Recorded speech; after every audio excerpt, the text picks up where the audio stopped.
체코 대통령의 긴급 지시 하나에 유럽연합본부가 발칵 뒤집혔습니다. 모든 외국인의 입국 심사를 강화하라. 단 한국인은 제외한다. 지금 체코 공항에서는 믿기 힘든 차별 대우가 벌어지고 있습니다. 일본인들이 땀을 뻘뻘 흘리며 1시간 동안 짐 검사를 당할 때 한국인은 자동 게이트를 통해 단 12초 만에 유유히 사라집니다. 이건 지나친 특혜입니다. EU의 강력한 경고에도 체코 정부는 오히려 법까지 바꿔가며 한국을 감쌌습니다. 도대체 한국이 이 나라에 무슨 짓을 한 겁니까? 미국도 유럽 시민도 받지 못한 전 세계 유일의 파격 대우, 모두가 미스터리라 불렀던 그 기적의 시작점, 전설 같은 실화가 지금 펼쳐집니다. 저는 분쟁 지역 전문 저널리스트 토마스 스털링입니다. 지도에서 지워질 뻔한 곳, 가장 위험한 곳이 제 전문 분야죠. 지금 저는 천년의 고도이자 유럽의 지붕, 체코의 관문 프라하 바칠라프 하벨 공항에 나와 있습니다. 방금 제 눈앞에서 믿기 힘든 광경이 벌어졌습니다. 유럽의 공항 입국 심사대는 악명 높기로 유명합니다. 특히 �schen겐 조약 가입국인 체코는 최근 난민 문제와 테러, 위협으로 인해 비유럽인에 대한 심사를 대폭 강화했습니다. 입국장에는 끝이 보이지 않는 긴 줄이 늘어서 있었고 여행객들의 얼굴에는 피로와 긴장이 역력했습니다. 제 바로 앞에는 도쿄에서 온 일본인 관광객 낸시가 서 있었습니다. 깔끔한 정장 차림에 서류 가방을 든 그는 누가 봐도 수상한 사람이 아니었습니다. 하지만 심사관의 눈빛은 매서웠습니다. 방문 목적이 뭡니까? 심사관이 낸시의 여권을 이리저리 훑어보며 물었습니다. 낸시는 당황한 듯 더듬거리며 대답했습니다. 비즈니스 미팅입니다. 도요타 자동차 부품 관련해서 왔습니다. 초청장은 있습니까? 숙소 예약 증명서 보여주세요. 돌아가는 항공권도요. 현금은 유로로 얼마나 가지고 있습니까? 질문은 끝이 없었습니다. 심사관은 낸시의 가방을 열게 했고 소지품 하나하나를 검사했습니다. 마치 잠재적 범죄자를 다루는 듯한 태도였습니다.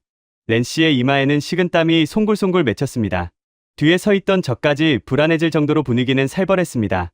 결국 낸시는 추가 질문을 받기 위해 별도의 대기선으로 밀려났고 입국 도장을 받기까지 무려 1시간이 넘게 걸렸습니다.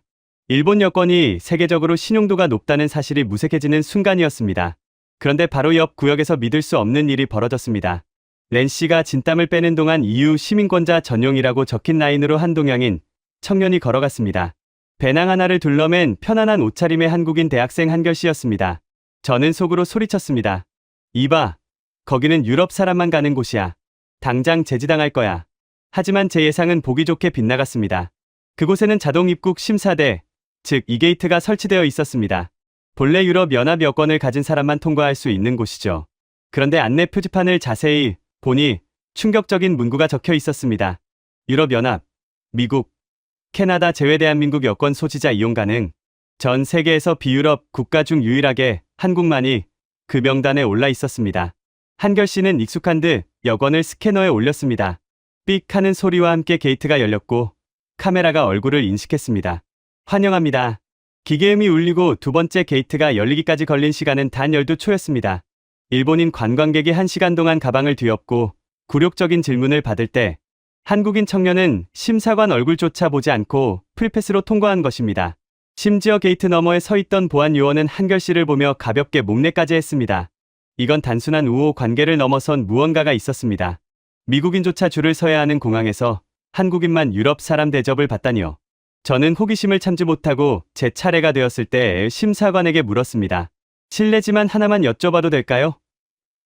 방금 전 일본인은 그렇게 잡으셨으면서 왜 한국인은 자동 게이트를 쓰게 해주는 겁니까? 미국인인 저도 줄을 서는데 말이죠. 심사관은 제 여권에 도장을 찍으며 무심하게 대답했습니다. 한국은 검증할 필요가 없으니까요. 그들은 신뢰할 수 있는 사람들입니다. 신뢰요? 단순히 경제적 파트너라서 그런 겁니까? 심사관이 고개를 들고 저를 똑바로 쳐다보며 말했습니다. 그 눈빛에는 묘한 존경심이 서려 있었습니다. 비즈니스 파트너는 많죠. 일본도, 독일도 파트너입니다. 하지만 친구는 다릅니다. 한국은 우리가 가장 추울 때 유일하게 덮어줄 옷을 건네준 친구입니다. 친구를 문 밖에 세워두는 법은 없죠. 가장 추울 때라니요. 아름답기만 한 이 프라하에 무슨 일이 있었던 걸까요? 저는 공항을 빠져나오면서도 그 말이 뇌리에서 떠나지 않았습니다. 프라하 시내로 들어가는 택시 안에서 저는 창밖을 바라보았습니다. 불타바 강 위로 카렐교가 우아하게 뻗어 있었고 프라하 성의 야경은 황홀했습니다. 하지만 이 낭만적인 도시의 이면에는 제가 모르는 거대한 비밀이 숨겨져 있는 것 같았습니다. 호텔에 도착해 짐을 풀고 저는 현지 코디네이터이자 제 오랜 취재원인 얀을 만났습니다. 얀은 저를 보자마자 대뜸 물었습니다. 토마스, 표정이 왜 그래요? 또 무슨 첩보 영화 같은 거라도 찍고 온 얼굴이네요. 저는 고개를 저으며 말했습니다. 아니 얀, 이번엔 취재가 아니야. 그냥 궁금한 게 있어서 왔어. 도대체 왜 체코 사람들은 한국인에게만 공항 자동 게이트를 열어주는 거야? 오늘 공항에서 정말 이상한 일을 겪었어. 일본인은 1시간, 한국인은 12초라니. 제가 공항에서의 일을 이야기해주자 얀은 씁쓸한 미소를 지으며 맥주 한 잔을 들이켰습니다. 토마스, 당신은 서방 기자니까 이해하기 힘들 수도 있어요. 하지만 우리에게 한국은 단순한 투자국이 아니에요. 우리 자존심을 지켜준 나라죠. 얀의 말은 점점 더 알쏭달쏭했습니다. 자존심을 지켜주다니요. 얀은 진지한 표정으로 말을 이었습니다. 이 미스터리를 풀려면 시계를 거꾸로 돌려야 해요. 베를린 장벽이 무너지고 동유럽에 거대한 혼란이 찾아왔던 그해 겨울로 말이죠. 그날 프라하의 하늘은 잿빛이었어요. 얀의 눈빛이 흔들렸습니다. 그는 마치 눈앞에서 그날의 막막함을 다시 겪는 듯했습니다. 소련이 붕괴하고 우리는 자유를 되찾았다고 생각했어요. 하지만 현실은 냉혹했죠. 경제는 파탄났고 서유럽 국가들은 우리를 그저 값싼 노동력 시장이나 소련의 위성 국가였던 촌놈들로 취급했어요. 우리는 체코슬로바키아에서 체코와 슬로바키아로 갈라지는 아픔까지 겪었죠. 그때 우리는 외쳤어요. 우리는 동유럽이 아니다. 우리는 중앙유럽이다. 우리의 정체성을 인정해달라. 얀이 주먹을 꽉 쥐었습니다. 하지만 세계는 우리를 여전히 러시아의 그림자로만 봤어요. 투자도 지원도 꺼렸죠. 언제 다시 러시아의 영향권으로 빨려 들어갈지 모르는 불안한 나라라면서요. 서방 기업들은 공장을 짓다가도 철수하기 일쑤였고 일본 기업들은 간만 보며 기술 이전은커녕 완제품만 팔아먹으려고 했어요. 우리는 버려졌어요. 철저하게 자본주의의 정글 한복판에 알몸으로 던져진 기분이었죠. 저는 그 당시를 역사책에서 봤습니다. 체제 전환기의 혼란, 극심한 인플레이션, 희망이 절망으로 바뀌던 시기였죠. 하지만 그것이 한국과 무슨 상관이 있다는 걸까요? 그때 우리 정부는 절박한 심정으로 전 세계의 파트너를 구하는 공문을 보냈어요. 돈을 달라는 게 아니었어요. 우리를 동등한 파트너로 대우해줄 나라, 우리 기술력을 믿고 함께 공장을 돌려줄 나라를 찾았죠. 하지만 그 공문에는 우리의 자존심이 걸려 있었어요. 얀이 잠시 말을 멈추고 저를 응시했습니다. 우리는 하청 기지가 되고 싶지 않았어요. 단순 조립 공장이 아니라 기술을 공유하고 함께 성장할 파트너를 원했죠. 하지만 독일도, 프랑스도, 일본도 모두 고개를 저었어요. 너희 기술은 낡았어. 러시아 냄새가 나. 위험해. 그게 그들의 대답이었죠. 그렇다면 아시아의 경제 거인 일본은 어땠을까요? 당시 일본 외무성과 기업들의 반응은 지독히도 계산적이었습니다. 일본에게 체코는 그저 독일 옆에 붙어있는 작은 시장일 뿐이었습니다. 핵심 기술을 전수해줄 이유도 없었고 굳이 리스크를 감수하며 대규모 투자를 할 이유도 없었던 겁니다. 우리는 기대도 안 했어요. 강대국들이란 원래 그런 거니까요. 약소국의 자존심 따위는 그들의 계산기 위에서는 영원 취급을 받으니까요. 우리는 철저히 혼자였어요. 그때까지는요. 얀의 목소리에 힘이 들어갔습니다. 그런데 그 수백 통의 제안서 중 하나가 대한민국 외교부와 한 기업의 책상 위에 도착했어요. 당시 유럽 시장 진출을 고민하던 한국의 젊은 실무진들이 그 서류를 집어들었죠. 저는 직감했습니다. 바로 그 순간이 역사가 바뀐 순간이라는 것을요. 모두가 낡았다고, 위험하다고 쓰레기통에 처박았던 그 제안서를 집어든 한국인들. 그들은 도대체 누구였을까요? 그리고 그들은 왜 회사의 운명을 걸고 모두가 반대하는 무모한 도박을 시작했을까요?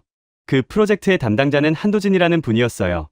그분이 프라하에 처음 왔을 때 폐허가 된 공장을 보며 무슨 말을 했는지 아세요? 토마스, 그건 사업가의 말이 아니었어요. 그건 동료의 말이었어요. 얀이 말한 동료의 말. 그것이 무엇인지 알아내기 위해 저는 다음날 바로 프라하 외곽의 산업단지로 향했습니다. 그곳에서 저는 놀라운 사실을 알게 되었습니다. 한도진이라는 인물이 단순히 공장 하나를 지은 것이 아니라는 사실을요. 그에게는 말 못할 사연이 있었습니다. 자신들의 나라가 겪었던 가난과 서름을 체코에서 발견하고 운명을 걸었던 한 남자의 뜨거운 사연이. 지금부터 들려드릴 이야기는 경제 교과서에는 기록되지 않은 한 남자의 고독한 투쟁에 관한 이야기입니다. 그리고 그 투쟁이 어떻게 지구 반대편 유럽 사람들의 마음속에 영원히 지워지지 않는 태극기를 심었는지에 대한 이야기입니다. 미스터리를 풀기 위해 저는 프라하 시내에서 차로 1시간 거리에 있는 오스트라바 산업단지로 향했습니다. 지금은 현대적인 공장들이 들어차 활기가 넘치는 곳이지만 얀이 말했던 그 시절에는 녹슨 기계와 잡초만이 무성했던 폐허였을 겁니다. 저는 그곳에서 30여 년 전 이 허벌판에 처음 발을 디뎠던 한 남자, 한도진 전무를 만날 수 있었습니다. 70을 바라보는 나이였지만 그의 눈빛만은 청년처럼 형용했습니다. 저는 그에게 단도직입적으로 물었습니다. 전무님, 왜 하필 체코였습니까? 당시 일본도 미국도 모두 고개를 저었던 곳이잖아요. 한도진 전무는 낡은 가죽 다이어리를 꺼내 어루만지며 씁쓸한 미소를 지었습니다. 솔직히 말하면 처음에는 저도 반대했습니다. 본사에서도 미쳤다고 했죠. 독일이나 영국도 아니고 체제가 막 바뀐 동유럽이라니요. 리스크가 너무 컸으니까요. 그런데 이 문서를 보고 생각이 바뀌었습니다. 그가 보여준 것은 90년대 초 체코 정부가 보낸 투자 유치 제안서였습니다. 종이는 누렇게 바랬지만 타자기 글씨는 선명했습니다. 우리는 자선 사업을 원하는 것이 아닙니다. 우리는 일어서고 싶습니다. 우리에게는 100년 넘은 기계공학의 전통이 있습니다. 기회만 주신다면 우리는 최고의 파트너가 될 것입니다. 그 문장에서 저는 70년대의 한국을 봤습니다. 우리도 그랬거든요. 전쟁으로 다 무너진 나라에서 가진 건 맨주먹뿐이었지만 우리도 할 수 있다. 우리에게도 기회를 달라. 그렇게 전 세계를 돌며 호소했었죠. 그 절박함이 저를 움직였습니다. 한도진은 당시를 회상하며 창밖으로 시선을 돌렸습니다. 제가 현장 실사를 왔을 때였습니다. 체코 공무원이었던 미하일 씨가 저를 안내했죠. 낡은 자동차 공장이었는데 난방도 안 돼서 입김이 나올 정도로 추웠습니다. 미하일 씨는 덜덜 떨면서도 멈춰 선 컨베이어 벨트를 가리키며 열정적으로 설명했습니다. 이 라인은 조금만 손보면 바로 돌아갑니다. 여기 기술자들은 세계 최고 수준입니다. 제발 우리 기술자들을 믿어주십시오. 하지만 상황은 최악이었습니다. 도로 사정은 엉망이었고 전력 공급도 불안정했습니다. 본사에 보고하면 당장 철수하라는 지시가 내려올 게 뻔했습니다. 그때 한도진의 눈에 한 장면이 들어왔습니다. 공장 한 구석에서 도시락을 먹고 있는 늙은 기술자들이었습니다. 차가운 시멘트 바닥에 앉아 딱딱하게 굳은 빵을 씹으면서도 그들은 설계 도면을 펴놓고 토론을 하고 있었습니다. 손에는 기름때가 꼬질꼬질했지만 눈빛만은 살아있었습니다. 그 모습을 보는데 가슴이 쿵 내려앉았습니다. 마치 우리 아버지 세대를 보는 것 같았어요. 우리 아버지들도 저렇게 차가운 바닥에서 밥을 먹으며 나라를 일으키셨는데 저 사람들도 똑같구나. 저 사람들은 삼류가 아니다. 기회가 없었을 뿐이다. 한도진은 그 자리에서 미하일의 손을 덥석 잡았습니다. 그리고 통역도 거치지 않고 서툰 영어로 이렇게 말했습니다. 합시다. 당신들과 함께라면 할 수 있습니다. 우리는 당신들을 하청업체로 부리지 않을 겁니다. 파트너로 대우할 겁니다. 미하일의 눈이 커졌습니다. 그는 한도진의 손을 부서져라 꽉 잡았습니다. 그의 눈에서 굵은 눈물이 툭 떨어졌습니다. 하지만 현실은 감동적인 드라마가 아니었습니다. 한국으로 돌아간 한도진은 사면 초가에 몰렸습니다. 임원 회의실에서는 고성이 오갔습니다. 한 부장, 자네 제정신인가? 지금 러시아가 어떻게 될지 모르는데 거기다 공장을 짓겠다고? 그 돈 날리면 자네가 책임질 거야. 일본 도요타도 포기하고 나갔어. 우리가 뭐라고 거기 들어가나? 비난이 빗발쳤습니다. 심지어 그의 직속 상사마저 등을 돌렸습니다. 승진은커녕 징계를 걱정해야 할 판이었습니다. 하지만 한도진은 물러서지 않았습니다. 그는 밤을 새워 보고서를 다시 썼습니다. 경제적 수치뿐만 아니라 체코라는 나라의 잠재력, 그들의 자존심, 그리고 우리가 그들의 손을 잡았을 때 얻을 수 있는 미래 가치에 대해 썼습니다. 우리가 지금 그들의 어려움을 외면하면 우리는 그저 그런 장사치로 남을 겁니다. 하지만 지금 손을 잡으면 우리는 그들의 친구가 됩니다. 유럽의 심장부를 얻는 겁니다. 이건 도박이 아니라 투자입니다. 사람에 대한 투자입니다. 결국 회장은 한도진의 손을 들어주었습니다. 자네의 눈빛을 믿어보겠네. 대신 실패하면 자네도 나도 끝이야. 알겠나? 그렇게 체코 프로젝트가 시작되었습니다. 하지만 진짜 고난은 그때부터였습니다. 공장 건설은 예상보다 훨씬 힘들었습니다. 텃세도 심했고 문화적 차이로 인한 갈등도 끊이지 않았습니다. 그러던 어느 날 사건이 터졌습니다. 공사장 인부들이 파업을 선언한 것입니다. 한국인들은 우리를 노예처럼 부리려고 한다. 우리는 공산주의 시절보다 더 힘들게 일하고 싶지 않다. 오해가 쌓이고 쌓여 폭발한 것이었습니다. 공사는 중단되었고 현장 분위기는 험악해졌습니다. 한국 본사에서는 당장 철수하라는 압박이 들어왔습니다. 한도진은 절망했습니다. 여기까지 와서 포기해야 하나? 내 선택이 틀렸나? 그때 한도진은 결단을 내렸습니다. 그는 경호원들을 물리치고 홀로 농성장 안으로 들어갔습니다. 손에는 확성기 하나뿐이었습니다. 여러분 제 말을 들어주십시오. 성난 노동자들이 그를 애워쌌습니다. 돌이 날아올 수도 있는 상황이었습니다. 한도진은 떨리는 목소리로 그러나 단호하게 외쳤습니다. 저는 여러분을 노예로 부리려고 온 게 아닙니다. 저도 가난한 나라에서 왔습니다. 우리 아버지도 공사판에서 평생을 바쳤습니다. 그래서 압니다. 가난이 얼마나 무서운지, 무시당하는 게 얼마나 서러운지. 그는 양복 상의를 벗어 던졌습니다. 그리고 셔츠 소매를 걷어붙였습니다. 저는 오늘부터 여러분과 똑같이 먹고, 똑같이 자고, 똑같이 일하겠습니다. 제가 여러분을 속인다면 저를 이 공장 바닥에 묻으셔도 좋습니다. 하지만 우리가 성공한다면 여러분은 유럽 최고의 대우를 받게 될 겁니다.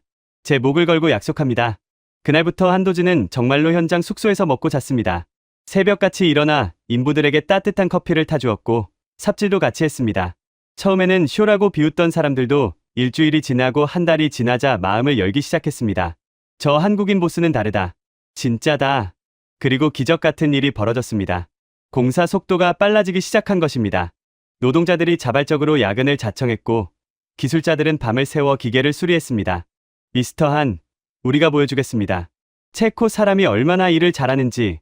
예정보다 석 달이나 빨리 공장이 완공되던 날, 오스트라바에는 태극기와 체코 국기가 나란히 휘날렸습니다. 완공식 날 미하일 씨는 한도진을 끌어안고 펑펑 울었습니다. 고맙습니다. 우리를 믿어줘서 고맙습니다. 이제 우리는 다시 일어설 수 있습니다. 그것이 시작이었습니다. 체코 공장은 유럽 전역으로 뻗어나가는 전초기지가 되었고 체코 경제 부활의 상징이 되었습니다. 하지만 이것은 비즈니스 성공담 그 이상의 의미가 있었습니다. 저는 얀에게 물었습니다. 그게 공항 프리패스랑 무슨 상관이 있는 거죠? 얀이 웃으며 대답했습니다. 그때 그 미하일 씨가 나중에 뭐가 된 줄 아세요? 토마스. 그는 체코 교통부 장관이 되었어요. 그리고 그가 장관이 되자마자 가장 먼저 추진한 일이 뭔지 아세요? 저는 등골이 서늘해지는 전율을 느꼈습니다. 설마. 네. 바로 한국인에 대한 자동 입국 심사 허용 법안이었어요. 유럽연합의 반대가 심했지만 그는 끝까지 밀어붙였죠. 그는 의회에서 이렇게 연설했어요. 우리가 진흙탕 속에 있을 때 유일하게 신발을 벗고 들어와 우리를 업어준 나라가 한국입니다. 그들은 우리 형제입니다. 형제가 우리 집에 오는데 문지기를 세워둘 수는 없습니다. 그 연설은 만장일치로 통과되었습니다. 그게 바로 당신이 오늘 공항에서 목격한 12초의 기적 뒤에 숨겨진 이야기입니다. 하지만 한도진의 이야기는 여기서 끝나지 않았습니다. 그가 심어놓은 씨앗은 경제와 외교를 넘어 예상치 못한 곳에서 더 큰 꽃을 피우고 있었습니다. 그것은 바로 15년 뒤 그의 아들에게 닥친 운명적인 사건이었습니다. 아버지의 부재를 원망하며 자란 아들. 그리고 그 아들이 프라하에서 마주하게 된 아버지의 거대한 그림자. 과연 아들은 그곳에서 무엇을 보았을까요? 한도진 전무가 체코에서 영웅 대접을 받는 동안 지구 반대편 서울의 한 가정은 소리 없이 무너져 내리고 있었습니다. 저는 이 이야기의 균형을 맞추기 위해 한도진의 아들 한기훈 씨를 만났습니다. 그는 현재 30대 중반의 평범한 회사원입니다. 서울 강남의 한 카페에서 만난 기훈 씨의 표정은 아버지의 이름을 꺼내자마자 싸늘하게 식었습니다. 저널리스트님, 아버지가 거기서 영웅이라고요? 글쎄요. 저한테는 그냥 남입니다. 아니, 남보다 못한 존재죠. 기훈 씨의 목소리에는 깊은 원망이 서려 있었습니다. 제 기억 속에 아버지는 늘 부재 중이었습니다. 초등학교 입학식 때도 졸업식 때도 아버지는 없었습니다. 운동회 날 다른 친구들은 아빠 목마를 타고 노는데 저는 엄마 손을 잡고 구석에 서 있었죠. 친구들이 너네 아빠는 어디 있냐고 물으면 저는 거짓말을 해야 했습니다. 아빠는 슈퍼맨이라서 지구를 지키러 갔다고요. 하지만 머리가 크고 나서는 알았죠. 아버지는 지구를 지키는 게 아니라 그냥 우리를 버리고 체코라는 나라와 결혼했다는 걸요. 한도진 전무가 오스트라바의 차가운 바닥에서 잠을 청하던 그 시각, 어린 기훈 씨는 대문 밖에서 밤늦도록 아버지를 기다리다 잠들곤 했습니다. 명절 때 잠깐 귀국해도 아버지는 늘 피곤해 절어 잠만 잤고 전화벨이 울리면 허둥지둥 다시 공항으로 달려갔습니다. 중학교 2학년 때였어요. 사춘기였죠. 아버지가 1년 만에 집에 오셨는데 저를 보더니 그러시더라고요. 많이 컸구나. 그 한마디가 왜 그렇게 역겹던지. 제가 소리쳤어요. 아빠가 나에 대해 뭘 아냐고. 내 키가 몇인지, 내가 뭘 좋아하는지 알기는 하냐고. 당신 필요 없으니까 그 잘난 체코 가서 평생 살라고요. 그날 한도진 전무는 아무 말 없이 아들의 방문 앞에 봉투 하나를 놓고 다시 출국했습니다. 봉투 안에는 체코산 초콜릿과 꼬깃꼬깃한 편지 한 장이 들어있었지만 기훈 씨는 읽지도 않고 쓰레기통에 버렸습니다.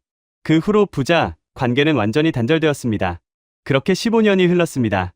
기훈 씨는 30살이 되었고 중견기업의 대리가 되었습니다. 그러던 어느 날 회사에서 그에게 체코 출장을 명했습니다. 운명의 장난 같았습니다. 정말 가기 싫었어요. 죽도록 싫어했던 나라니까요. 하지만 회사 일이라 어쩔 수 없이 비행기에 탔습니다. 프라하 공항에 내리는데 숨이 턱 막히더라고요. 여기 어딘가에 그 양반이 있겠구나 싶어서요. 기훈 씨는 아버지를 찾을 생각이 전혀 없었습니다. 그저 빨리 업무만 보고 귀국할 생각이었습니다. 하지만 프라하의 땅을 밟는 순간부터 그는 이상한 경험을 하기 시작했습니다. 거래처 미팅을 위해 택시를 탔을 때였습니다. 나이가 지긋한 운전기사가 백미러로 기훈 씨를 힐끔거리더니 서툰 영어로 물었습니다. 어디서 오셨소? 중국, 일본, 코리아, 한국에서 왔습니다. 그 순간 운전기사의 표정이 확 바뀌었습니다. 그는 갓길에 차를 세우더니 뒤를 돌아보며 기훈 씨의 손을 덥석 잡았습니다.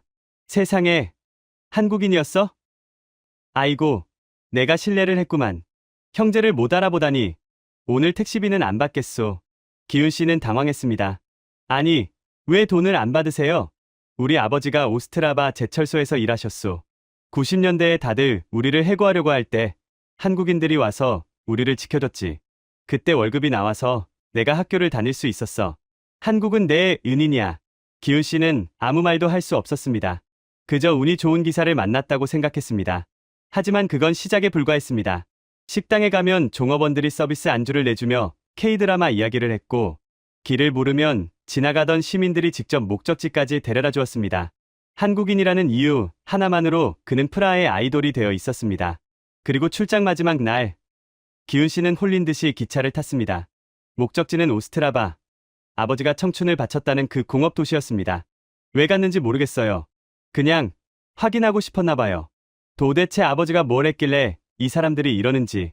오스트라바의 현대차 공장은 거대한 요새처럼 위용을 뽐내고 있었습니다.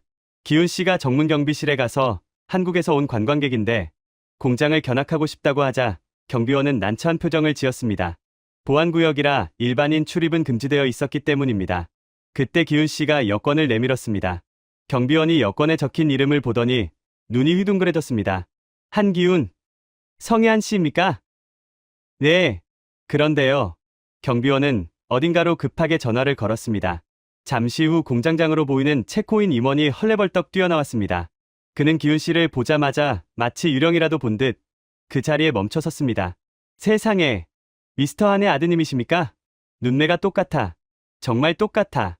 그 임원의 이름은 파벨이었습니다. 30여 년 전 한도진 전무와 함께 바닥에서 도시락을 먹던 그 젊은 기술자 중 한 명이었습니다. 파벨은 기훈 씨를 공장 한가운데 있는 역사관으로 안내했습니다.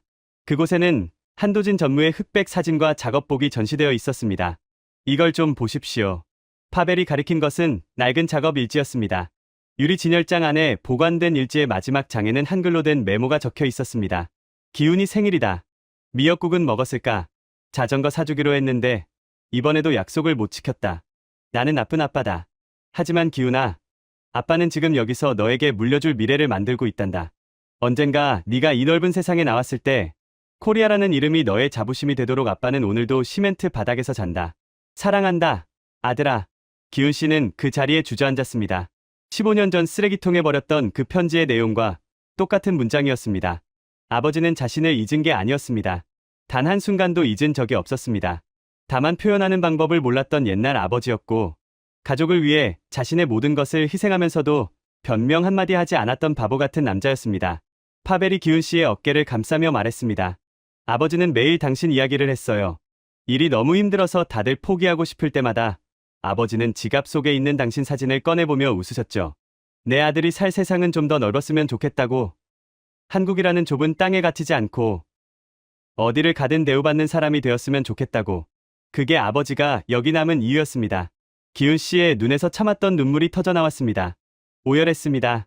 아버지의 부재가 방임이 아니라 처절한 사랑이었다는 것을 30이 넘어서야 깨달은 아들의 회한이 공장 로비에 울려 퍼졌습니다.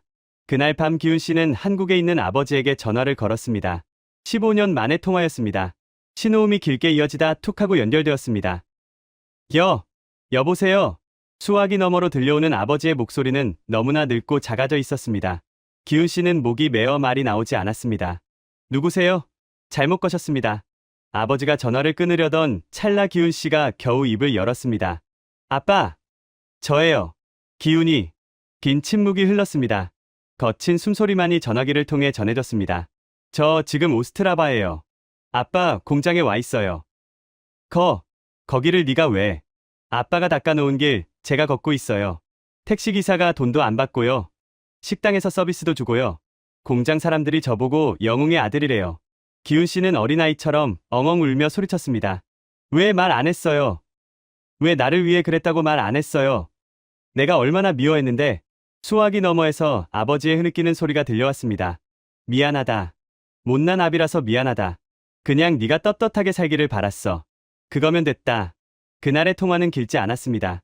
하지만 그것으로 충분했습니다. 아버지와 아들의 15년 묵은 응어리는 오스트라바의 밤 공기 속으로 녹아내렸습니다. 기훈 씨는 한국으로 돌아와 아버지와 함께 소주 한 잔을 기울였습니다. 무뚝뚝한 부자지간이라 많은 말은 오가지 않았습니다. 하지만 아버지가 따라주는 술잔을 받으며 기훈 씨는 알았습니다. 자신이 지금 누리고 있는 이 평범한 행복이, 그리고 한국인으로서 해외에서 받는 그 특별한 대우가 아버지 세대가 피땀으로 지불한 사실이라는 것을요. 그런데 여러분, 이 감동적인 화해는 끝이 아니었습니다. 한도진 전무가 뿌린 씨앗은 이제 경제와 외교의 영역으로 넘어가 상상도 못할 거대한 과실을 맺기 시작했습니다. 아버지와 아들이 화해의 술잔을 나눈 지 얼마 되지 않아 체코 정부가 한국에게만 내민 충격적인 제안서가 세상을 뒤흔들었습니다. 그리고 뒤늦게 땅을 치고 후회하는 일본 기업들의 이야기. 과연 한국은 체코에서 어떤 천문학적인 이득을 얻게 되었을까요? 그리고 일본은 왜 닭쫓던 게 지붕 쳐다보는 신세가 되었을까요? 아버지와 아들이 화해의 술잔을 나눈 뒤 얼마 지나지 않아 프라하의 정보청사에서는 또 다른 역사가 쓰이고 있었습니다. 한도진 전무가 수십 년간 심어놓은 씨앗이 마침내 거대한 열매를 맺으려 하고 있었던 것입니다. 이번에는 개인의 감동을 넘어 국가의 운명이 걸린 거대한 비즈니스 단판이었습니다. 체코 정부가 야심차게 추진한 20조 원이 넘는 규모의 신규 원전 건설과 스마트 시티 프로젝트였습니다. 유럽의 에너지 지도를 바꿀 이 거대한 사업권을 따내기 위해 전 세계가 달려들었습니다. 가장 유력한 후보는 단연 일본과 프랑스였습니다. 프랑스는 유럽연합이라는 든든한 뒷배가 있었고, 일본은 막강한 자금력과 로비력을 앞세워 승리를 자신하고 있었습니다. 일본 컨소시엄의 대표 다나카 이사는 입찰 전날 프라하 최고급 호텔에서 샴페인을 터뜨리며 이렇게 말했습니다. 체코는 결국 돈을 선택할 겁니다. 한국 기술이 좋다고는 하지만 우리 자본력을 이길 수는 없죠. 이미 주요 관료들과 이야기가 끝났습니다. 한국은 들러리나 서게 될 겁니다. 그들의 계산은 치밀했습니다. 일본은 체코 정부에 천문학적인 차관 제공과 문화재 복원 지원까지 약속했습니다. 반면 한국은 오로지 기술력과 납기 준수라는 전공법으로만 승부하고 있었습니다. 객관적인 전력에서 한국은 열세였습니다. 운명의 발표 날 전 세계의 기자들이 프라하 정부 청사로 몰려들었습니다. 다나카 이사는 승자의 미소를 지으며 맨 앞줄에 앉아 있었습니다. 한국 대표단은 긴장된 표정으로 그 뒷자리에 자리했습니다. 단상에 오른 체코 산업부 장관은 마이크를 잡고 잠시 침묵했습니다. 정적 속에서 그가 입을 열었습니다. 우리는 오늘 체코의 미래를 함께할 파트너를 발표합니다. 우리의 선택 기준은 단 하나였습니다. 누가 가장 오랫동안 우리를 믿어주었는가? 장관의 시선이 일본 대표단을 지나쳐 한국 대표단에게 꽂혔습니다. 이번 프로젝트의 단독 우선 협상 대상자로 대한민국 팀 코리아를 선정합니다. 장내가 술렁였습니다.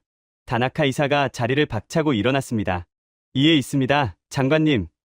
도대체 이유가 뭡니까? 우리가 제시한 금액이 한국보다 훨씬 유리한 조건이었습니다. 이건 불공정합니다. 장관은 차가운 눈으로 다나카 이사를 내려다보았습니다.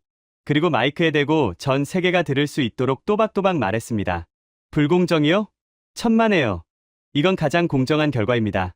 일본은 계산기를 두드리며 이익을 따질 때 한국은 망치 하나 들고 와서 우리와 함께 땀을 흘렸습니다. 30여 년 전 모두가 우리를 버리고 떠날 때 유일하게 남아 공장을 돌린 게 누구였습니까? 장관은 품에서 낡은 사진 한 장을 꺼냈습니다. 한도진 전무가 체코 노동자들과 함께 다닥에 앉아 밥을 먹는 바로 그 사진이었습니다. 이 사진 속의 한국인들은 우리에게 기술만 가르쳐준 게 아닙니다. 할 수 있다는 자신감을 심어주었습니다. 신뢰란 하루아침에 돈으로 살 수 있는 게 아닙니다. 30여 년이라는 세월이 쌓여 만들어진 겁니다.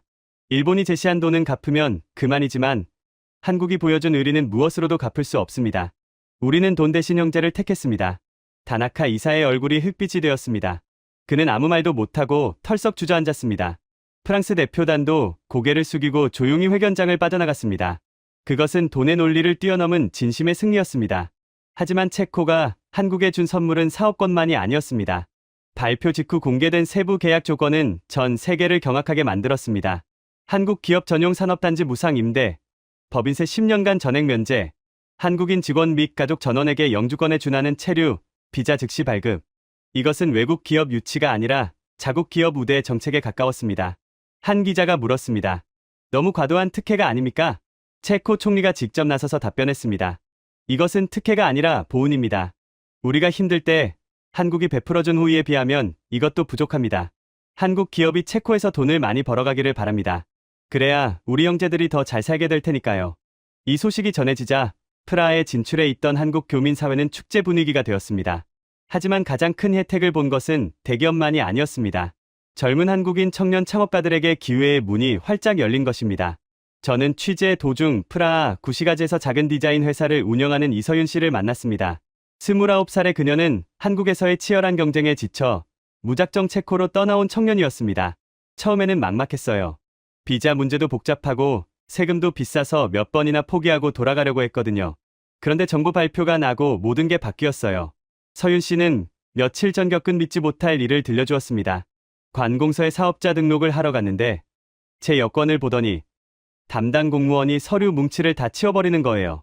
복잡한 심사는 다 생략하겠다고, 한국인이니까 믿고 바로 도장을 찍어주겠다고요.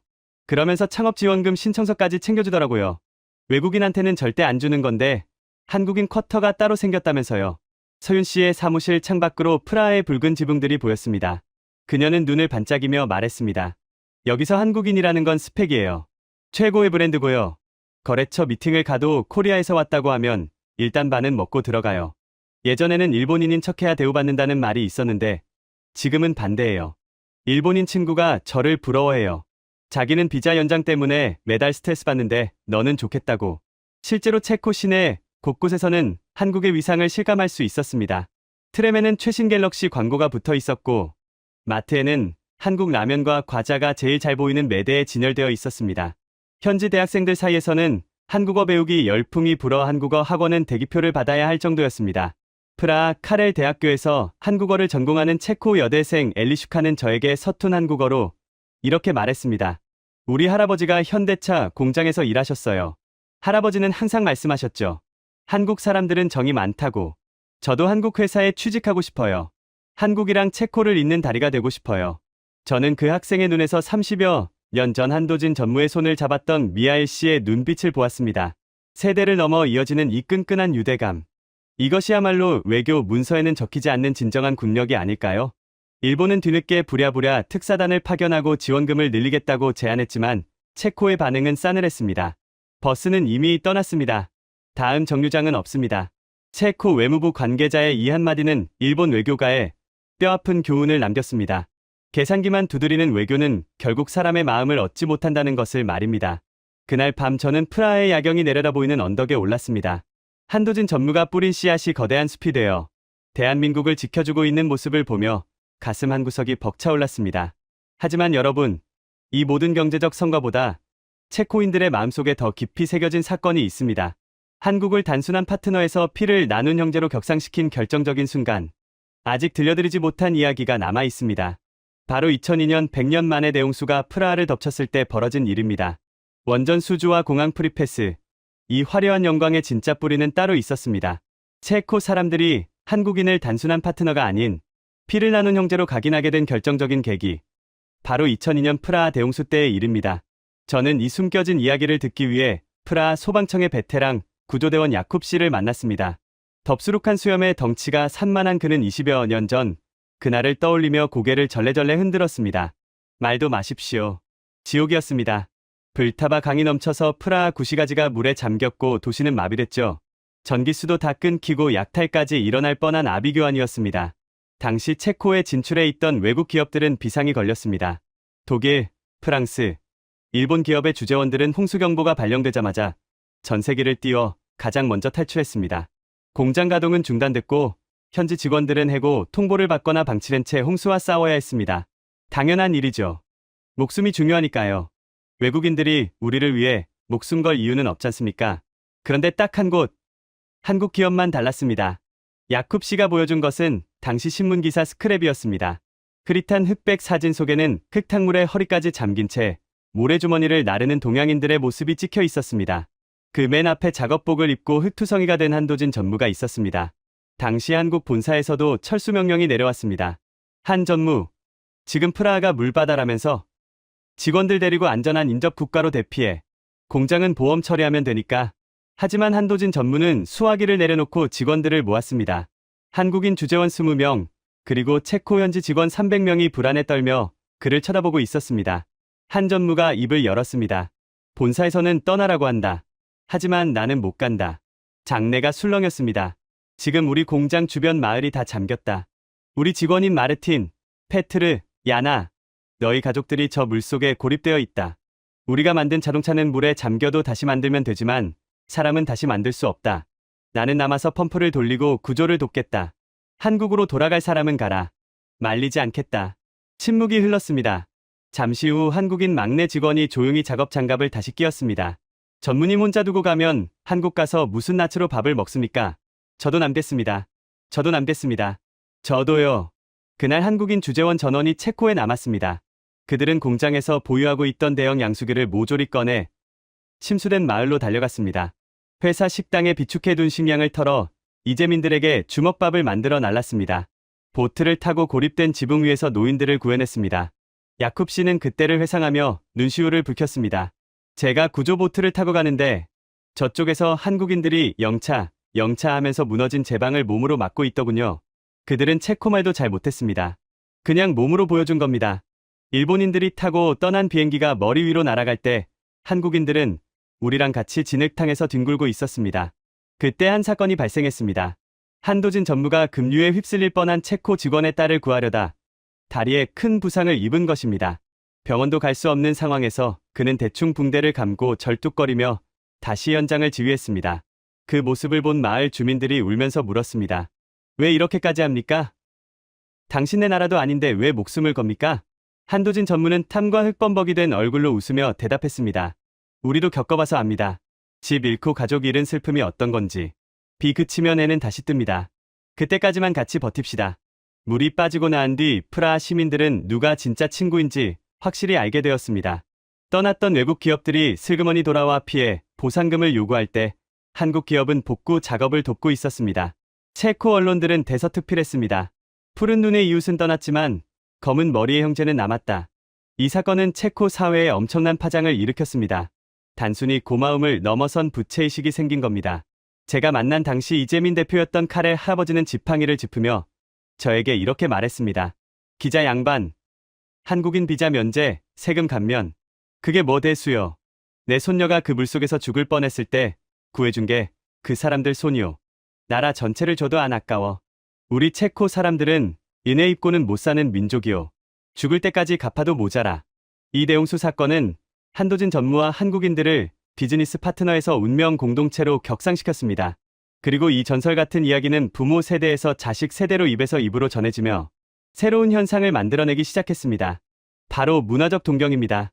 단순히 한국 물건이 좋아서가 아니라 저렇게 멋진 사람들이 사는 나라는 어떤 곳일까라는 근원적인 호기심이 체코의 젊은이들을 흔들기 시작한 겁니다. 저는 이 변화를 확인하기 위해 프라하의 대학가를 찾았습니다. 그리고 그곳에서 제가 상상했던 것보다 훨씬 더 충격적이고 광범위한 한국 아리 현상을 목격하게 되었습니다. K-팝, 드라마? 아니요. 그건 빙산의 일각이었습니다. 체코의 엘리트 청년들이 자신의 인생을 걸고 한국을 배우려 하고 있었습니다. 프라하 카렐 대학교는 중부 유럽에서 가장 오래된 명문 대학입니다. 이곳의 도서관 앞 잔디밭에는 335 모여 토론하는 학생들이 가득했습니다. 그런데 귀를 기울여 보니 낯선 단어들이 들려왔습니다. 대박, 진짜? 빨리빨리. 한국어였습니다. 동양인이 아닌 파란 눈의 체코 학생들이 한국어로 대화를 나누고 있었습니다. 저는 그들에게 다가가 말을 걸었습니다. 경제학을 전공한다는 22살 마렉은 한국어 능력 시험 교재를 끼고 있었습니다. 안녕하세요. 한국어 공부 중인가요? 마렉은 유창한 한국어로 대답했습니다. 네, 3년째 공부하고 있습니다. 제 꿈은 한국 기업 주재원으로 서울에 가는 겁니다. 왜 하필 한국 기업이죠? 독일이나 영국 기업도 있잖아요. 연봉도 높을 텐데요. 마렉은 고개를 저었습니다. 돈 문제가 아니에요. 제 아버지가 2002년 홍수 때 한국인들과 함께 일하셨어요. 아버지가 항상 그러셨죠. 독일인은 매뉴얼대로 일하지만 한국인은 가슴으로 일한다. 저는 그 열정을 배우고 싶어요. 한국 기업에 들어가면 제가 성장할 수 있을 것 같거든요. 놀랍게도 마렉 같은 학생이 한둘이 아니었습니다. 한국어 학과 입학 경쟁률은 의대 수준으로 치솟았고 한국 교환학생 프로그램은 100대 1의 경쟁률을 기록하고 있었습니다. 이런 열풍은 단순히 취업 시장에만 국한된 것이 아니었습니다. 체코의 젊은 창업가들 사이에서도 한국 배우기는 필수 코스가 되었습니다. 프라하의 실리콘밸리라 불리는 스미오프 지구. 이곳의 공유 오피스에서 저는 스타트업 대표인 20대 여성 엘레나를 만났습니다. 그녀는 뷰티 플랫폼 앱을 개발 중이었습니다. 제 롤모델은 한국의 창업가들이에요. 한국의 배달의 민족이나 토스 같은 앱을 보면 혁신적이에요. 사용자를 생각하는 디테일이 다르죠. 그래서 저는 매년 서울에 가서 스타트업 박람회를 참관해요. 엘레나가 보여준 그녀의 스마트폰에는 카카오톡이 깔려 있었고 사무실 벽에는 하면 된다라는 한글 급훈이 붙어 있었습니다. 일본 기업 문화는 너무 수직적이고 답답해요. 반면에 한국은 역동적이죠. 우리 체코 청년들은 그 에너지를 사랑해요. 한국인들은 불가능을 가능으로 만들잖아요. 한강의 기적처럼요. 심지어 체코의 방송국에서는 한국의 예능 포맷을 수입해 방영하고 있었고 주말 저녁 프라하 구시가지 광장에서는 수백 명의 청소년이 모여 K-팝 커버 댄스를 추는 진풍경이 벌어졌습니다. 지나가던 체코 할머니가 춤추는 아이들을 보며 흐뭇하게 웃으시길래 제가 물었습니다. 저 노래가 시끄럽지 않으세요? 할머니는 손사래를 쳤습니다. 아니, 한국 노래잖아. 좋은 나라, 노래니까 좋은 거겠지. 우리 손녀도 방에 태극기를 걸어놨어. 옛날엔 미국 팝송을 들었는데 요즘은 한국 노래만 들어. 한국 사람들은 예의 바르고 똑똑하니까 배울 게 많아. 세대가 통합되고 있었습니다. 노년층은 90년대의 공장과 2002년의 홍수로 한국을 은인으로 기억하고 청년층은 문화와 혁신의 아이콘으로 한국을 동경하고 있었습니다. 이 두 가지 정서가 합쳐지니 체코 내에서 한국의 위상은 난공불락의 성처럼 단단해졌습니다. 그런데 호사다마라고 했던가요? 한국과 체코의 밀월 관계가 깊어질수록 배가 아픈 나라가 있었습니다. 바로 일본이었습니다.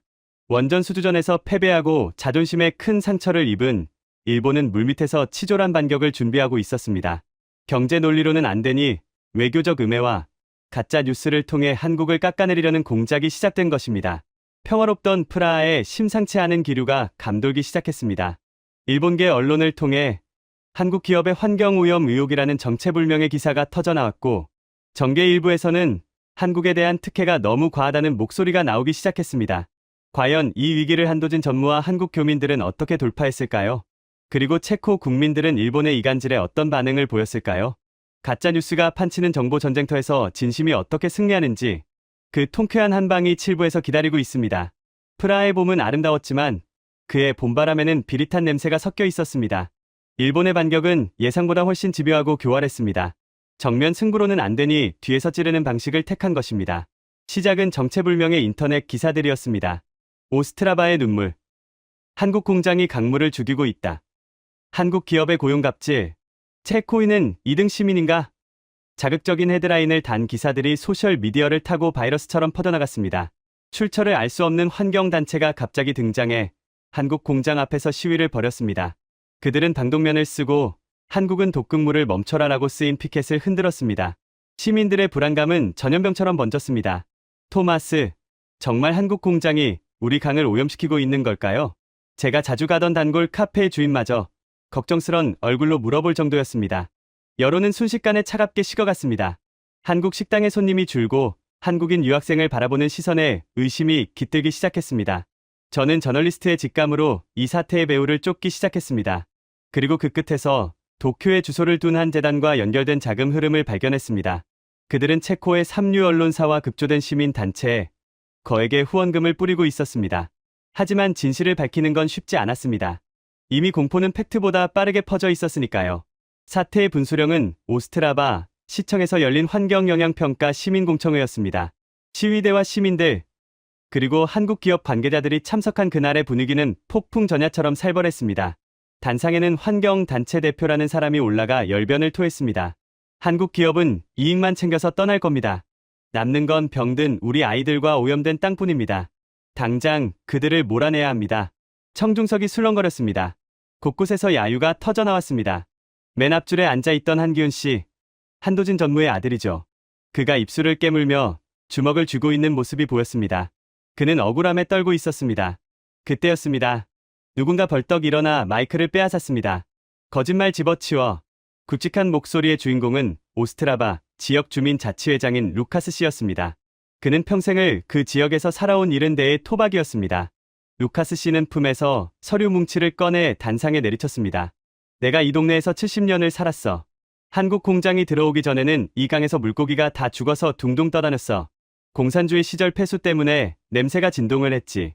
그런데 지금은 어떤 줄 알아? 그는 투명한 물병 하나를 들어 보였습니다. 이게 오늘 아침 한국 공장 배수구 바로 아래에서 떠온 물이다.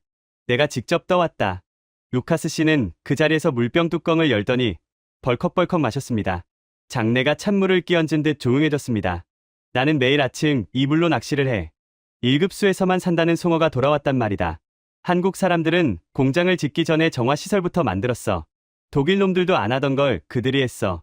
그런데 독극물? 너희들이 말하는 그 독극물 증거가 어디 있나? 루카스 씨의 호통의 환경단체 대표는 얼굴이 불그락불그락해져서 아무 말도 못했습니다. 이어서 노동조합 대표인 페트르 씨가 마이크를 잡았습니다. 그는 일본의 사주를 받은 언론이 퍼뜨린 고용갑질 루머를 정면으로 반박했습니다. 한국인이 우리 일자리를 뺏는다고? 웃기지 마라. 일본 기업이 여기 왔을 때 그들은 관리자는 전부 일본인을 앉혔어. 우리는 평생 나사나 조이라는 취급을 받았지. 하지만 한국은 달라. 지금 우리 공장 관리자의 80%가 체코 사람이야. 그들은 우리에게 기술을 가르쳐주고 승진 기회를 줬어. 내 아들도 지금 팀장으로 일하고 있다. 페트르 씨는 청중석을 향해 소리쳤습니다. 누가 진짜 우리를 위하는지 아직도 모르겠나? 우리 형제들을 이간질하려는 저 더러운 돈노름에 속지 마라. 순간 청중석에서 박수가 터져나왔습니다. 한 사람, 두 사람 시작된 박수는 곧 거대한 함성이 되어 공청회장을 뒤흔들었습니다. 코리아, 코리아! 시민들이 연호하기 시작했습니다.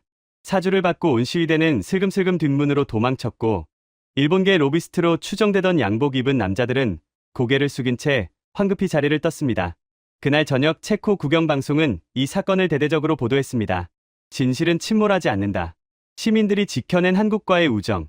이 사건은 오히려 전화위복이 되었습니다. 한국에 대한 막연한 호감이 검증된 신뢰로 단단해진 것입니다. 일본의 비열한 공작은 체코인들의 자존심을 건드린 꼴이 되었고 역풍을 맞았습니다. 체코 정부는 기다렸다는 듯이 추가 조치를 발표했습니다. 우리의 파트너를 음해하려는 세력에 경고합니다. 앞으로 근거 없는 가짜 뉴스를 유포하는 단체나 기업은 체코 내 활동을 영구히 금지할 것입니다. 사실상 일본을 겨냥한 최후 통첩이었습니다. 저는 공청회가 끝나고 한기훈 씨를 만났습니다. 그는 눈시울이 붉어진 채 웃고 있었습니다. 토마스 씨, 아버지가 왜 이곳을 떠나지 못하셨는지 이제 알 것 같아요. 여기는 그냥 외국이 아니에요. 우리를 믿어주는 사람들이 있는 또 하나의 고향이에요. 기훈 씨는 제게 스마트폰 사진을 보여주었습니다. 루카스 할아버지가 보내준 문자였습니다. 기훈아, 쫄지 마라. 우리가 너희 뒤에 있다. 너희 아버지가 우리를 지켰듯이 이제는 우리가 너희를 지킨다. 이 사건 이후 한국과 체코의 관계는 단순한 경제 파트너를 넘어섰습니다. 피를 나누지 않아도 형제가 될 수 있다는 것을 보여준 살아있는 역사가 되었습니다. 그리고 이 모든 과정의 끝자락에서 우리는 마지막으로 한 사람을 기억해야 합니다. 모든 이야기의 시작이자 끝인 남자. 이제는 백발의 노인이 되어 역사의 뒤편으로 물러날 준비를 하는 한도진 전무입니다. 그가 30여 년의 임무를 마치고 마침내 한국으로 돌아가기로 결심했던 그의 겨울. 프라하 공항에서는 전무후무한 일이 벌어졌습니다. 대통령부터 공장 노동자까지 수천 명의 인파가 모여든 그날의 감동적인 송별식. 그리고 그가 마지막으로 남긴 유산. 시간은 어느덧 흘러 한도진 전무가 체코 땅을 밟은 지 30여 년이 되던 해의 겨울이었습니다. 청춘을 바쳤던 검은 머리의 청년은 이제 지팡이 없이는 걷기 힘든 백발의 노인이 되어 있었습니다. 그는 이제 모든 것을 내려놓고 한국으로 돌아가기로 결심했습니다. 이제 쉴 때가 됐어. 고향에 가서 손주들 재롱이나 보면서 살아야지. 기훈이 녀석이 하도 들어오라고 성환이 원. 한도진 전무는 짐을 정리했습니다. 평생을 체코에서 보냈지만 그의 짐은 단출했습니다. 낡은 가죽 가방 2개와 빛바랜 사진첩, 그리고 체코 정부로부터 받은 훈장들이 전부였습니다. 귀국 날짜가 잡히자 체코 대통령실에서 연락이 왔습니다. 조촐한 송별, 오찬을 하고 싶다는 것이었습니다. 한 전무는 극구 사양했지만 대통령의 간곡한 부탁에 못 이겨 수락했습니다. 하지만 그가 예상했던 조촐한 오찬은 거짓말이었습니다. 출국 당일 프라하 바츠라프 하벨 공항으로 가는 길, 도심을 빠져나가는 도로변에는 태극기와 체코 국기가 나란히 걸려 펄럭이고 있었습니다. 한 전무는 그저 국경일이라도 되는 줄 알았습니다. 공항에 도착했을 때 그는 자신의 눈을 의심했습니다. 이게 다 무슨... 공항 로비가 인파로 가득 차발 디딜 틈이 없었습니다. 검은 양복을 입은 정부 관료들뿐만이 아니었습니다. 작업복을 입은 현대차 공장 노동자들, 한국어 학과 학생들, 한복을 입은 교민들, 그리고 그가 2002년 홍수 때 구해줬던 마을 주민들까지 수천 명의 사람이 그를 기다리고 있었습니다. 한 전무가 차에서 내리자 거대한 함성이 터져나왔습니다. 데쿠엠의 미스터 한, 고맙습니다라는 뜻이었습니다. 밀루엠의 때, 사랑합니다라는 뜻이었습니다. 군중 속에서 한 노인이 걸어 나왔습니다. 30여 년 전 차가운 시멘트 바닥에서 함께 도시락을 먹었던 미하일 전 교통부 장관이었습니다. 지팡이를 짚은 그의 손에는 훈장이 아닌 낡은 안전모 하나가 들려 있었습니다. 도진, 기억하나? 우리가 처음 만난 날 자네가 썼던 그 안전모라네. 미하일이 안전모를 건네자 한 전무의 손이 떨렸습니다. 30여 년 전의 기름때와 땀방울이 그대로 배어있는 그 모자는 어떤 황금 훈장보다 빛나 보였습니다. 자네는 우리에게 공장을 지어준 게 아니야. 자존심을 찾아줬지. 빵을 준 게 아니라 희망을 줬어. 친구여, 자네는 영원한 체코인이야. 미하일이 한 전무를 끌어안고 오열했습니다. 무뚝뚝하기로 소문난 한 전무의 눈에서도 기어이 눈물이 터져나왔습니다. 두 노인의 포옹을 보며 공항에 모인 수천 명의 시민들도 함께 울었습니다. 그때 안내 방송이 울려 퍼졌습니다. 대한항공 서울행 K936편 탑승을 시작합니다. 한 전무가 출국장으로 향하자 기적 같은 일이 벌어졌습니다. 수천 명의 인파가 홍해 갈라지듯 길을 터주었고 그들은 누가 시키지도 않았는데 아리랑을 부르기 시작했습니다. 아리랑, 아리랑, 아라리요. 서툰 발음이었지만 그 울림은 그 어떤 합창보다 웅장했습니다. 체코인들이 부르는 아리랑이 프라하 공항의 높은 천장을 때리고 한 전무의 가슴을 때렸습니다. 그는 몇 번이나 뒤를 돌아보며 손을 흔들었습니다. 고맙습니다. 잊지 않겠습니다. 제 마음의 반은 이곳에 두고 갑니다. 비행기에 탑승한 후 기내 방송이 나왔습니다. 승객 여러분, 기장입니다. 오늘 우리 비행기에는 아주 특별한 손님이 타고 계십니다. 대한민국과 체코의 우정을 만든 산증인 한도진 선생님을 모시게 되어 영광입니다. 선생님, 편안히 모시겠습니다. 승객들의 박수갈채 속에 비행기는 이륙했습니다. 창밖으로 멀어지는 프라하의 붉은 지붕들을 내려다보며 한 전무는 조용히 눈을 감았습니다. 그가 떠난 후에도 체코에는 그의 유산이 생생하게 살아 숨쉬고 있습니다. 저는 귀국 전 마지막으로 프라하 시내를 취재했습니다. 한도진 전무가 떠난 빈자리는 공허하지 않았습니다. 오히려 더 단단한 믿음으로 채워져 있었습니다. 프라하 시청 민원실에 가보았습니다. 여권과 비자 업무를 보는 창구에는 여전히 대한민국 전용이라는 팻말이 붙어 있었습니다. 이 팻말은 언제까지 붙어 있을까요? 제 질문에 창구 직원은 의아하다는 표정으로 대답했습니다. 언제까지라니요? 영원히요. 한국은 우리 가족이니까요. 가족 사진을 떼어내는 집이 있습니까? 거리의 풍경도 마찬가지였습니다. 한국인 관광객이 지도를 보며 헤매고 있으면 지나가던 체코 시민들이 먼저 다가와 길을 알려주었고 식당에서는 한국인에게 덤을 주는 것이 일종의 문화처럼 자리 잡았습니다. 저는 우연히 20대 체코 청년 사업가 페트르를 만났습니다. 그는 한국 스타트업과 협업하여 프라하에 스마트팜을 짓고 있었습니다. 한도진 선생님 이야기는 전설이죠. 우리 세대는 그 전설을 이어받아 새로운 역사를 쓰고 있어요. 한국의 IT 기술과 체코의 제조업이 만나면 유럽 최고가 될 수 있어요. 우리는 서로를 가장 잘 이해하니까요. 페트르는 자신의 스마트폰 배경화면을 보여주었습니다. 한글로 형제라고 적힌 캘리그라피였습니다. 이거 제가 직접 쓴 거예요. 한국 기업이랑 계약할 때 선물로 줬더니 너무 좋아하더라고요. 비즈니스요? 아니요. 우리는 연애하는 기분으로 일해요. 그의 말에서 저는 확신을 얻었습니다. 한도진 전무의 30여 년은 헛되지 않았습니다. 그는 단순히 공장을 짓고 돈을 번 것이 아니라 사람의 마음을 얻었습니다. 그리고 그 마음은 세대를 넘어 유전되고 있었습니다. 한 사람의 진심이 한 나라를 움직이고 결국 두 나라의 운명을 바꿨습니다. 이것은 외교학 교과서에는 나오지 않는 기적입니다. 총칼보다 강하고 돈보다 위대한 사람의 힘입니다. 이제 저는 이 긴 여정을 마무리하기 위해 마지막으로 한 사람을 만나러 갑니다. 서울의 어느 작은 주택에서 평범한 할아버지로 돌아간 그 거인, 한도진 전무입니다. 그는 지금 어떤 모습으로 살고 있을까요? 그리고 우리에게 마지막으로 어떤 메시지를 남기고 싶어 할까요? 프라하에서의 가슴 벅찬 취재를 마치고 저는 곧바로 서울행 비행기에 몸을 실었습니다. 화려한 환송식과 대통령의 훈장, 그리고 수천 명의 눈물을 뒤로하고 떠난 그 거인을 만나기 위해서였습니다. 한도진 전무의 집은 서울의 오래된 구도심 언덕배기에 있는 평범한 2층 양옥집이었습니다. 대문 앞에는 작은 감나무가 한 그루 심겨 있었고 담장 너머로는 아이들의 웃음소리가 들려왔습니다. 초인종을 누르자 인터폰 너머로 익숙한 목소리가 들렸습니다. 누구십니까? 대문이 열리고 마침내 그가 모습을 드러냈습니다. 프라하 공항에서 봤던 그 말끔한 양복 차림이 아니었습니다. 늘어난 트레이닝복 바지에 낡은 슬리퍼를 신고 한 손에는 손주가 가지고 놀던 장난감 로봇을 든 영락없는 동네 할아버지의 모습이었습니다.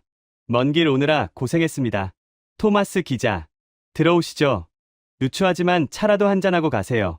거실에는 가족 사진이 걸려 있었습니다. 한도진 전무와 아들 기훈 씨, 그리고 며느리와 손주들이 활짝 웃고 있는 사진이었습니다. 15년 동안 끊어졌던 인연이 다시 이어져 단단한 매듭이 되어 있었습니다. 우리는 볕이 잘 드는 마당 평상에 마주 앉았습니다. 한 전무가 내어준 시원한 보리차를 마시며 제가 물었습니다. 전무님, 체코가 그립지 않으십니까? 거기 계셨으면 국빈 대접을 받으며 편안하게 사셨을 텐데요. 한 전무는 감나무를 올려다보며 허어 웃었습니다. 그립죠. 매일 그립습니다. 아침마다 마시던 프라하의 커피향도 그립고 불타바 강의 물 한 개도 생각납니다. 하지만 거기는 제 일터였고 여기는 제 집입니다. 일터가 아무리 좋아도 결국 사람은 집으로 돌아와야죠. 그는 장난감 로봇을 만지작거리며 말을 이었습니다. 그리고 국빈 대접이라니요. 당치도 않습니다. 그건 제가 잘해서 받은 게 아닙니다. 우리 직원들이 흘린 땀방울이 모여서 된 거고 우리 대한민국이 그만큼 커졌기 때문에 받은 겁니다. 저는 그저 운 좋게 그 자리에 있었던 관리인일 뿐입니다. 겸손히 몸에 밴 대답이었습니다. 하지만 저는 포기하지 않고 가장 묻고 싶었던 질문을 던졌습니다. 전무님, 30여 년 전 모두가 반대했을 때, 그리고 2002년 대홍수 때 모두가 도망칠 때 왜 남으셨습니까? 무엇이 전무님을 그렇게까지 하게 만들었습니까? 한 전무의 눈빛이 깊어졌습니다. 그는 잠시 침묵하더니 지갑에서 아주 오래된 빛바랜 흑백 사진 한 장을 꺼냈습니다. 갓을 쓴 노인이 어린아이의 손을 잡고 있는 사진이었습니다. 제 할아버지입니다. 일제강점기 때 독립운동을 돕다가 고초를 겪으셨죠. 할아버지가 돌아가시기 전에 어린 저에게 이런 말씀을 해주셨습니다. 한 전무가 낮은 목소리로 읊조렸습니다. 도진아, 사람이든 나라든 가장 서러울 때가 언제인 줄 아느냐? 배고플 때가 아니다. 무시당할 때다. 이름이 있어도 부르지 못하고 내 집에 주인이 없는 서름. 그게 제일 아픈 거다. 나중에 네가 커서 누군가를 돕게 된다면 빵을 주기 전에 먼저 그 사람의 이름을 불러주고 손을 잡아줘라. 그게 진짜 돕는 거다. 그의 목소리가 조금 떨렸습니다. 체코에 처음 갔을 때 그들의 눈에서 우리 할아버지의 눈을 봤습니다. 강대국 틈바구니에서 무시당하고 자존심마저 짓밟힌 그 눈빛이요. 그래서 외면할 수가 없었습니다. 그들에게 빵만 던져주고 떠나는 장사치가 되고 싶지 않았습니다. 친구가 되고 싶었습니다. 친구는 비가 온다고 도망가지 않으니까요. 그의 진심이 제 가슴을 울렸습니다. 국익이라는 차가운 계산 이전에 인간에 대한 뜨거운 예의와 존중. 그것이 한도진이라는 거인을 움직인 원동력이었습니다. 후회는 없으십니까? 가족들과 떨어져 지낸 시간들, 고생했던 기억들요. 후회라니요. 천만에요. 한 전무가 단호하게 고개를 저었습니다. 제 아들 기훈이가 그러더군요. 프라하에 갔더니 한국인이라는 이유만으로 택시비도 안 받고 식당에서 공짜 밥을 주더라고요. 아빠 덕분에 어깨 펴고 다녔다고 고맙다고 하더군요. 그거면 됐습니다. 내 자식 세대가 내가 뿌린 씨앗의 열매를 먹고 당당하게 살아간다면 내 30여 년 고생은 헛된 게 아닙니다. 남는 장사죠. 아주 크게 남는 장사. 그때 대문 밖에서 할아버지 하는 아이의 목소리가 들렸습니다. 유치원에서 돌아온 손자였습니다. 한 전무의 얼굴에 세상을 다 가진 듯한 미소가 번졌습니다. 아이고, 우리 강아지 왔어? 그는 저에게 양해를 구하고 벌떡 일어나 손자에게 달려갔습니다. 손자를 번쩍 안아 올리는 그의 등은 조금 굽었지만 그 어떤 거인보다 커 보였습니다. 저는 자리에서 일어나 조용히 대문을 나섰습니다. 뒤돌아보니 한 전무가 손자에게 무언가를 설명해주고 있었습니다. 아마도 프라하의 아름다운 다리와 그곳에 사는 형제들에 대한 이야기겠지요. 서울의 노을이 붉게 물들고 있었습니다. 저는 공항에서 봤던 체코 심사관의 말이 떠올랐습니다. 한국은 가족입니다.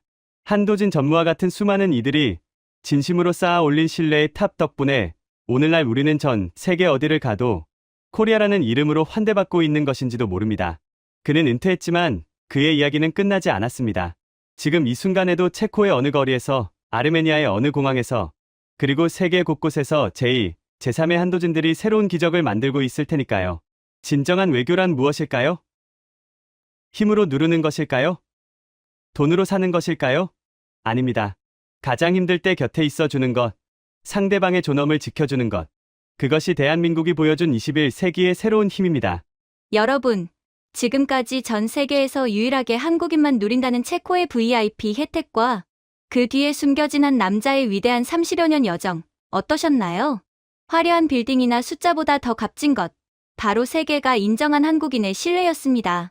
맨주먹으로 체코 사람들의 마음을 얻어낸 한도진 전무님의 30년 여정이 정말 가슴 뭉클했는데요. 우리가 누리는 이 대우가 선배님들의 헌신 덕분임을 잊지 말아야겠습니다. 지금의 대한민국을 있게 해준 그분들에게 감사의 마음을 담아 댓글창에 감사합니다. 당신들이 영웅입니다라고 꼭 남겨주세요.